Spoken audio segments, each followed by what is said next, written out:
मिट्टी को भी शक्ति के नाम से जानी जाती है।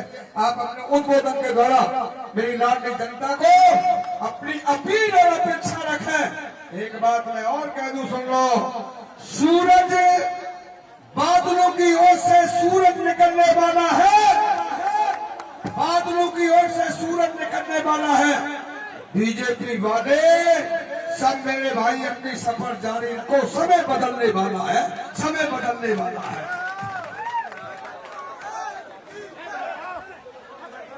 अगर मैं झुक जाता तो मसला हल हो जाता, लेकिन इसमें मेरे किरदार का कत्ल हो जाता। बाबू बाबा के चरणों में निवेदन करते हुए, उनको प्रणाम करते हुए, मेरे समस्त सामने बैठी हुई मेरी सारी सरदारी, आपके चरणों में मेरा नमस्कार प्रणाम। बारिश आ गई है और ये सौभाग्य मुझे काफी दिनों से मिल रहा है कि मैं जहां पहुंच रहा हूं वहां बारिश हो रही है, इंद्र देवता भी प्रसन्न हो रहे हैं। अभी मैं बैठा हुआ था, आपके मंत्री जी आए, आपके हमारे सभी के हैं तो हैं, मंत्री तो वो नहीं मानते, वो एक अलग बात है। मेरे पिताजी, मैं परिचय बताऊं अपना, शक्ति सिंह, अमृत सिंह पहलवान जी, अगर आपने नाम सुना हो, कोच थे वो कुश्ती के पूरी सर्विसेज के, और हमें सौभाग्य मिला कि वो इस भरतपुर की धरती पर पैदा हुए और आज पूरे भारत में कुश्ती में उनका नाम अपने भरतपुर जिले का अंकित किया। आज की डेट में 18 से 20 लड़के उनके पहलवान अर्जुन अवार्डी हैं।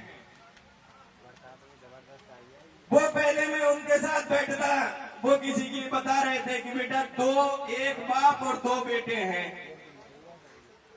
और तीनों एक जगह साथ जाते हैं, और साथ जाके बड़ा बेटा एक बात कहता है, छोटा बेटा उसका समर्थन कर देता है, फिर बाप आता है, बाप बोलता है हाँ साहब सही है। तो कुछ इसी प्रकार की घटना अभी मैंने मेरी आंखों से देखी। बेटे ने बोल दिया पहले, बाप ने आके समर्थन कर दिया। मैं देख रहा था और काफी महत्वपूर्णता से सुन भी रहा था। मैंने ये विकास करा दिया, मैंने यहाँ का विकास करा दिया, मैंने वहां का विकास करा दिया। कागजों में तो गहलोत जी ने भी करवाया। मैं आपको सामाजिक सौहार्दता का एक उदाहरण देता हूँ। मेरी आदत है, मैं जिस मंच पे जाता हूँ और जो मंच होता है, जैसे अगर सामाजिक मंच होता है तो मैं कभी उस पर राजनीति की बात नहीं करता। अगर राजनीति की बात किसी को करनी है,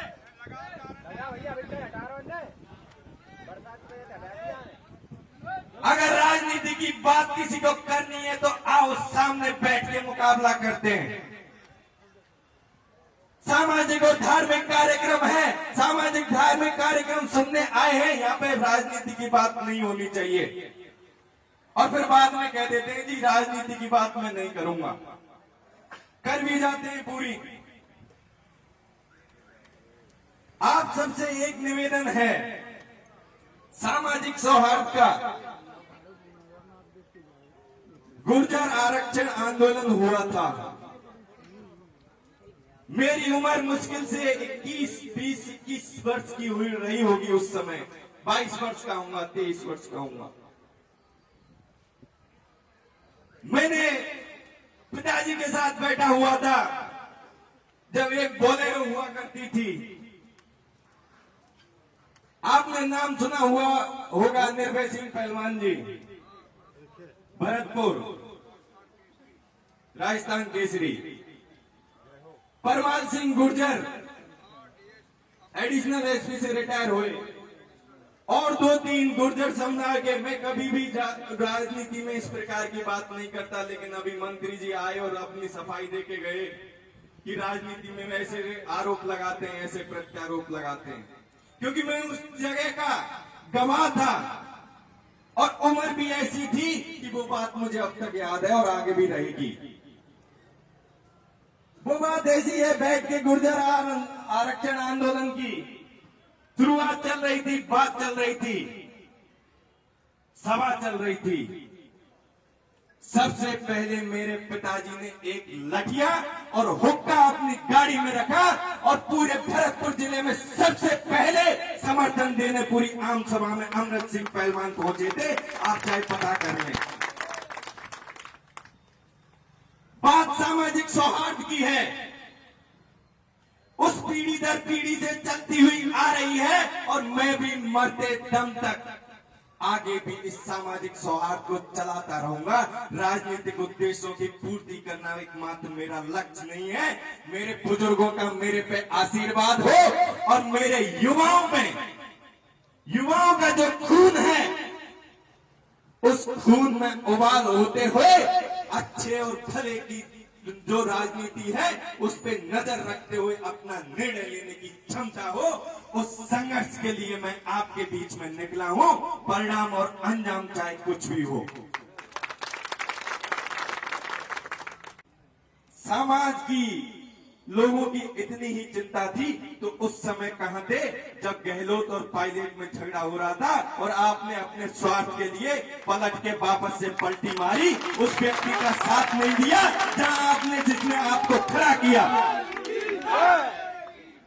आप हमारे बीच में आके ऐसी बात करेंगे और हम बड़ी बातों में आ जाएंगे, ऐसा नहीं होगा।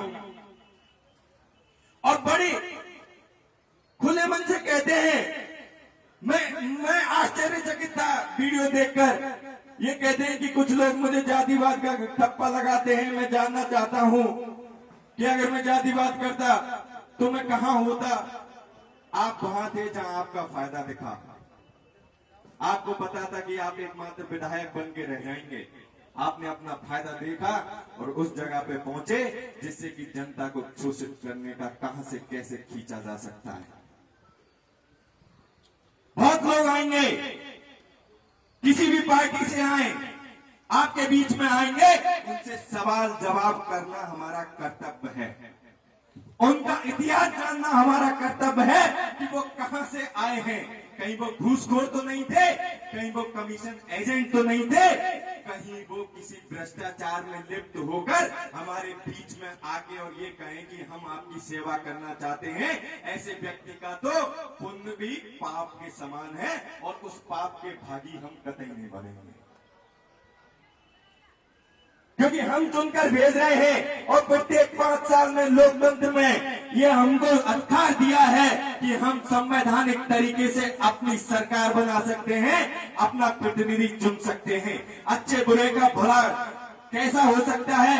मेरे दादाजी वो बड़े बुजुर्ग बैठे हुए हैं। एक बात बताता हूं, इनके जो 3 पीढ़ी का अनुभव है, क्योंकि इनके भी दादाजी ने जो अनुभव दिया होगा वो हमें सौभाग्य है कि इनकी 3 पीढ़ी का अनुभव और हमारे आने वाली 2 पीढ़ी का 5 पीढ़ी का अनुभव इनके पास है और हम इस अनुभव को लेकर चलेंगे। अभी मैं देखूं, सोच ये रही है किसी भी नेता की, किसी भी जनप्रतिनिधि की, चलो मैं पार्टी की बात नहीं करता, मैं एक मनुष्य की बात करता हूं, एक विधायक की बात करता हूं, क्योंकि हम चुन के भेजते हैं। आपसे 2 बात कहूंगा। आप बताइए 5 साल में किसी व्यक्ति का किसी प्रतिनिधि से कितना काम पड़ गया व्यक्तिगत? बताइए 5 साल के शासनकाल में व्यक्तिगत काम किसके पड़े हैं? उठाइए हाथ। बाबा साहब मना कर रहे हैं, किसी का काम नहीं पड़ता। उस प्रतिनिधि से काम पड़ते हैं जो प्रतिनिधि के तलुए चाटते हुए 2% लोग उसके साथ रहते हैं और हमेशा वही साथ रहते हैं, वही उसकी लुटिया डुबाने का भी काम करते हैं। अगर कोई काम पड़ता है तो वो सामूहिक पड़ता है। अगर कहीं हेडपंप लगना है तो सामूहिक होगा। अगर मेरे गांव में सड़क निकलनी है तो वो भी सामूहिक होगी। अगर कहीं लाइट आनी है तो वो भी सामूहिक होगी। मेरे किसानों को अभी सर्दियों में, कड़कड़ाती सर्दियों में पानी देना पड़ा। हाड़ कांपती हुई सर्दियां थी और उसमें भी 2 घंटे लाइट आती और पूरी रात भर किसानों को जागना पड़ता और 7 दिन में 3-3, 4-4 बार सबमर्सिबल की मोटरें फूकी हैं। कैसे भूल जाएं हम? रात में हम आवारा पशुधन का भी ध्यान रखें, अपने कड़कड़ाती सर्दी में पानी भी दें और सुबह फिर रोए जो सुबह खेत में लाएं, वो खेतों में डीएपी डालने के लिए, खाद डालने के लिए उन बड़े ट्रकों की लाइन में लग जाएं। कहां से आता है? क्योंकि यहां पे भ्रष्टाचार होता है। क्यों नहीं मिलता? खाद, पानी, बिजली, सड़क, जो ये मूलभूत आवश्यकता थी, ये पिछले 30 साल पहले ही खत्म हो जानी चाहिए थी। आज चुनौतियां कुछ और हैं। आज मैं बताऊं, हमारा युवा, मेरे भाई भतीजे 20 से 22 हजार की नौकरी करने के लिए बाहर जाना पड़ता है उनको। दिल्ली, पलवल, गुड़गांव जाना पड़ता है, और वहां से कुछ लोग आते हैं और यहां से फिर वापस से हमसे लूट के ले जाते हैं, और मेरे भाई फिर से 22,000, 20,000 की नौकरी करने के लिए मजबूर हो जाते हैं। क्यों नहीं हो सकता भरतपुर में? आप किसी भी आईटी सेक्टर को एक इंफ्रास्ट्रक्चर डेवलप कीजिए, यहां भी कंपनियां आएंगी। क्या कमी है?